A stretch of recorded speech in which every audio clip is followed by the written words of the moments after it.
Hi friends, இன்றைக்கி நம்ம சுண்டக்காய் புளிக்குழம்பு பார்க்கலாம். சுண்டக்காவை கவரில் தட்டி தண்ணியில் போட்டு எடுத்து வச்சுக்கலாம். ஒரு பாத்திரத்தில் கடுகு வெந்தயம் போட்டு தாளிச்சிட்டு அதோட சின்ன வெங்காயம் பூண்டு உரித்து வச்சுருக்கிறேன், அதை சேர்த்துக்கலாம். கருவேப்பிலையும் சேர்த்து இதோடு போட்டு வதக்கலாம்.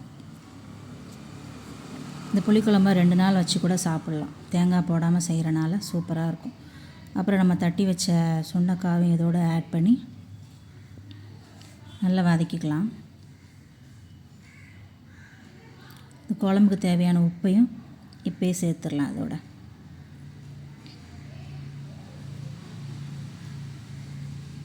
தக்காளி சேர்த்துட்டு சேர்க்கணும். அதோட அது நல்லா வதங்கும். அப்போது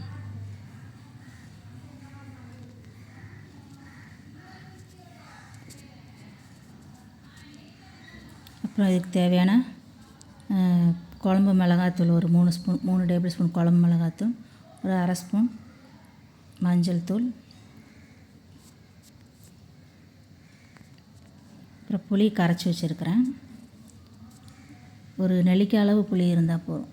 அதை நல்லா ஊற வச்சு கரைச்சி இதோடு சேர்த்துக்கலாம். நம்ம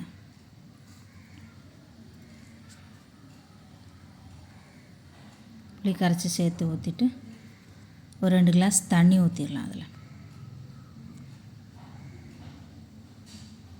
நல்லா கொதிக்கணும். நல்லா கொதிச்சதுக்கப்புறம் கொஞ்சம் டேஸ்ட்டுக்காக கொஞ்சம் வெல்லம் சேர்த்துக்கலாம். இதோட அப்புறம் நல்லா தளதளன்னு கொதிச்சதுக்கப்புறம் குழம்பு நல்லா ரெடி ஆயிரும். ரொம்ப டேஸ்ட்டாக இருக்கும். சாப்பிட்டு பாருங்கள். தேங்காய் போட்டு செய்கிறத விட இது நல்லாயிருக்கும். Okay friends, thank you.